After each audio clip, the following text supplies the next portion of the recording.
maneira de se ter um campeão mundial, a gente fala, mas teve o Glenn Langston, temos o Tim Gajser, ou o Martin Davalos, ou quem seja. Todos esses pilotos não foram criados nos seus países de origem.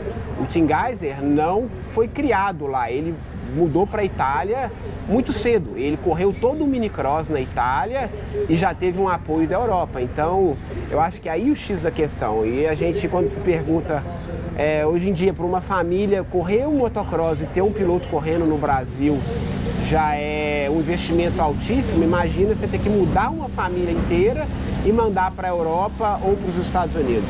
É muito difícil. Para se ter sucesso da maneira certa, sem ter que sacrificar ninguém, como eu me sacrifiquei, a minha família se sacrificou, teria que realmente ter um apoio do governo e, mais importante, da federação. A Federação Francesa, por mais que já tenha um esporte forte, ela financia jovens pilotos a correr campeonato americano, campeonato mundial. Se você reparar, a Federação Italiana, todos os anos, ingressa 1 ou 2 pilotos no campeonato mundial, pagando 100, 150 mil euros, comprando uma vaga numa equipe. Então, o Cairoli foi pago pela Federação Italiana, o meu amigo David Guarneri foi pago pela Federação Italiana, vamos dizer, outro piloto, o Lupino, tentaram muito, ele não era para ser piloto, porque incentivo não faltou. Então, essa é a diferença.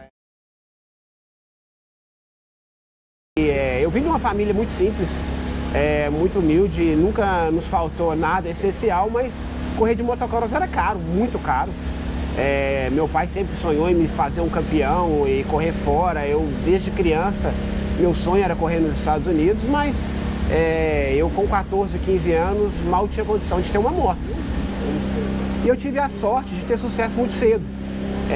Com 22 anos eu já era campeão brasileiro 2 vezes na U, já era campeão brasileiro na MX2, então assim, eu me sentia que faltava algo mais. Eu consegui, com um bom contrato na época, eu consegui juntar um pouco de dinheiro e eu peguei e fiz o imaginável. Eu peguei tudo que eu tinha, vendi, tinha comprado um apartamento com tudo aquilo que eu já tinha ganho nesses campeonatos brasileiros e fui me arriscar nos Estados Unidos. Eu era piloto, eu era mecânico, eu lembro de ficar trabalhando na moto, às vezes até 2, 3 da manhã, ir para a pista no dia seguinte. E cara, isso, eu tava lá e eu era muito feliz fazendo isso, porque eu tinha um sonho, ainda tenho um amor muito grande pelo esporte. E graças a Deus, aos poucos eu fui me destacando. Eu tive uma oportunidade que infelizmente não veio na melhor hora de correr na Europa. Eu quebrei o fêmur nos Estados Unidos, na semana seguinte eu recebi uma ligação para ir para a Europa e aí fui mesmo assim. Uma lesão que geralmente toma 6 meses, com 2 meses eu estava em cima da moto. E fiz coisas que a gente faz, que só a vontade e o sonho faz. Então, meu período na Europa não foi bem sucedido, mas não era o Balbi correndo ali. E aí não essa oportunidade, que era uma promessa, não, corre machucado, porque no ano seguinte não interessa o resultado, não aconteceu. E aí eu enfiei a cara de novo, voltei para os Estados Unidos por conta própria. E graças a Deus eu comecei a destacar, comecei a aprender. Eu fiz a coisa num caminho muito difícil, porque eu acredito que o caminho certo é se eu tivesse 15 anos, com o talento que eu tinha e investimento, e estivesse nos Estados Unidos com 15, 16 anos, eu estaria lá brigando com outro pai de família que leva seu filho para correr. E na idade que eu fui, com 23 anos, já na principal categoria, eu ia para lá brigar contra uma Honda, contra uma Kawasaki, contra as equipes oficiais, e o investimento que eu tinha e a estrutura que eu tinha era minúscula, mas mesmo assim, graças a Deus, eu consegui muito sucesso e obtive aí resultados que, sinceramente, me fazem muito felizes e orgulhoso de tudo que eu consegui. Eu acredito que eu fui um cara de muita sorte, mas que sempre tive um amor muito grande e uma família que, cara, me apoiou. E apoiou quando às vezes a gente acha que é apoio financeiro. Muito mais importante que o apoio financeiro é o apoio moral. Cara, eu tenho um pai que, assim, confia em mim, que até embrulha, porque eu me lembro de uma vez nos Estados Unidos, em 2008, eu já desacreditado, eu precisava de um bom resultado. E eu conversando com meu pai um dia antes da prova, ele Ele é a pessoa que mais confia em mim. Confia de uma forma que às vezes nem eu confio. E ele falou comigo, passou uma sexta-feira, 40 minutos no telefone, você pode. E no sábado seguinte eu fiz o melhor resultado da minha vida. Eu fiz um quinto numa bateria seca. Na bateria seguinte eu fiz um quarto. Eu caí na última volta, senão eu teria um pódio de AMA, mas eu andei assim de uma forma que eu estava inspirado aquele final de semana. Então são essas coisas que eu acho que me fizeram ter tanto sucesso.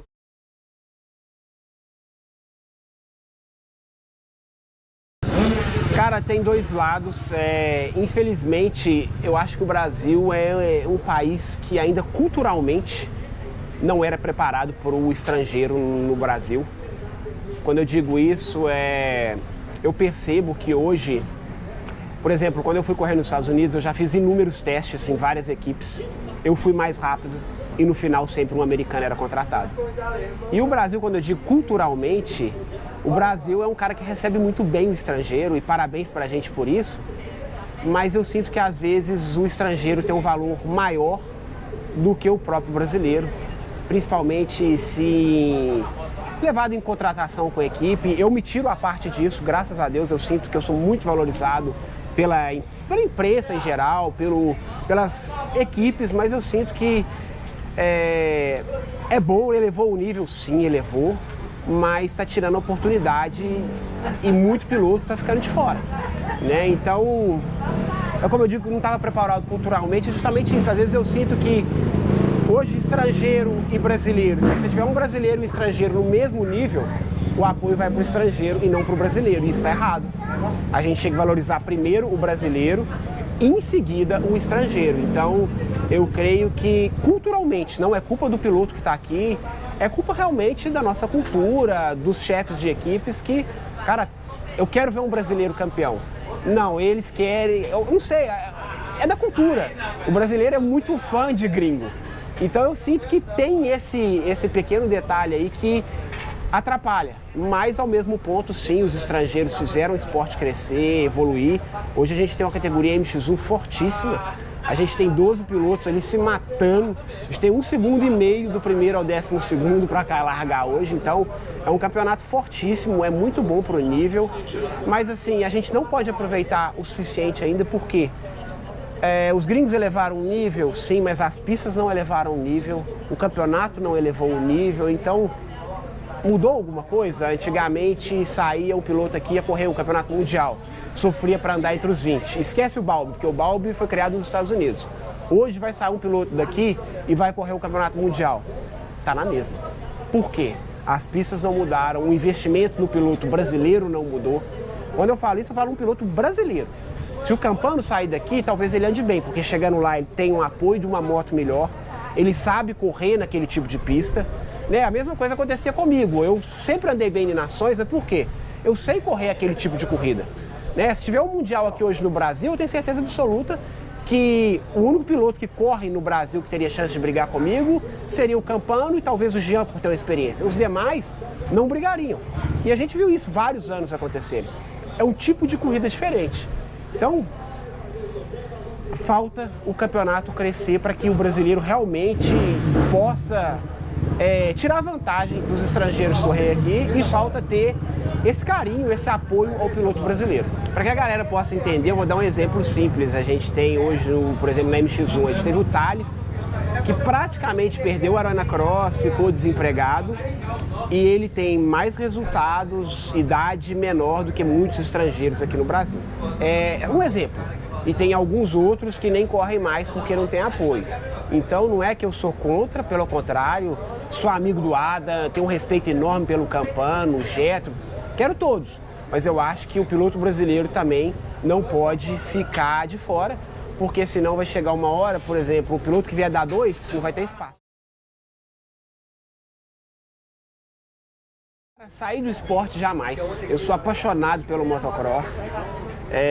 Eu tenho certeza que Deus vai colocar alguma oportunidade no meu caminho, que seja ensinar o meu sobrinho, o meu filho, que seja continuar com a equipe. Eu acho, assim, é engraçado, já tem uns 5 anos que eu falo, eu corro mais 2 anos, isso pensando profissionalmente em MX1. E todo ano eu falo isso. Então esse ano, no início do ano eu falei, eu vou mais 2 anos nesse MX1, porque é esse ano e o ano que vem. E esses 2 anos é porque o dia que eu falar esse é o meu último ano, eu acho que eu vou acabar falando esse é o meu último ano. Na verdade, é difícil você colocar um fim. Eu creio que enquanto eu for competitivo, enquanto eu tiver prazer, enquanto eu sentir que eu alinhar no gate e realmente for um dos players, né, um dos caras que vai lá e briga, eu vou estar alinhando no MX1. Aí, o dia que não for mais, não sei, eu já pensei em correr de rally, eu já posso talvez fazer como chumbo, correr vários anos na MX3, mas é uma questão que, sinceramente, eu não vou responder. Eu aprendi muito com o próprio esporte, com a vida. Todas as coisas que eu tento mover com a força do meu braço, da minha vontade, acabam não saindo como a gente quer. Então eu aprendi, eu tenho muita fé, eu coloco tudo na mão de Deus e, lógico, trabalho para algumas coisas que eu sonho e na hora certa parece que tudo vai acontecendo. Eu não planejava ser pai agora, aconteceu, eu estou feliz demais com isso. Então, a gente nunca sabe. Eu acho que eu pretendo sim, eu vou estar fazendo parte do motocross. Eu tenho muita vontade de continuar com a equipe. Eu não quero acabar com a equipe, eu tenho muito conhecimento, eu tenho certeza que qualquer piloto de 18, 19 anos do meu lado, ele daria um salto absurdo, porque eu tenho uma experiência muito grande, aprendi muito e vai demorar muito eu poder passar isso para o meu filho, para o meu sobrinho. Então, se eu puder trabalhar com outros pilotos, né? E agora, algo que já é realidade, que eu tenho trabalhado muito, é com o Balbi School. Eu tenho sido um professor muito realizado, tenho tido muito sucesso com o Balbi School. Tenho ministrado aulas no Brasil inteiro e tem tido uma repercussão excelente. O pessoal tem gostado muito, tem tido, assim, uma aceitação muito boa no mercado e é algo que eu me sinto responsável. Não é simplesmente ensinar o piloto a ser mais rápido ou ser mais competitivo.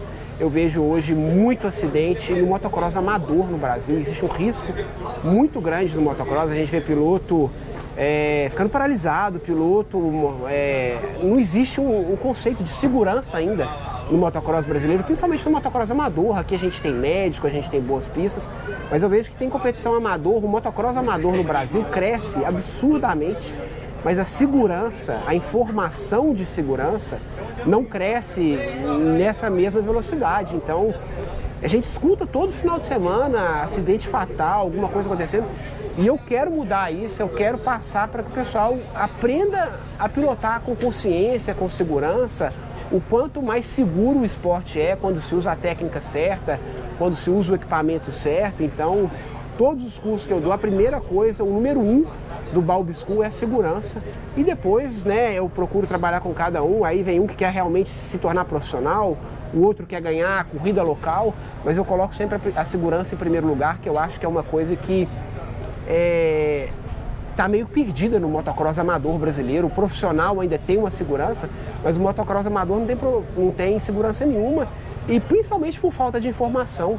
Tem muita gente que não sabe o que está fazendo em cima da moto, que não sabe o que está fazendo na manutenção da moto, e isso muda de um esporte totalmente seguro para um risco absurdamente alto. Então eu acho que é como uma arma bem manuseada, ela é uma segurança. Uma motocicleta é como uma arma, ela bem manuseada, ela é muito segura. Mas ela mal manuseada e dependendo da situação é muito perigoso. Então eu digo, quero que todo mundo ande de moto, eu quero ver criança andando de moto, mas eu quero ver andando de moto com segurança. Eu sinto que uma coisa que eu quero mudar no Brasil é transformar o esporte mais seguro, e é o que eu acho que eu vou buscando com a Balbi School.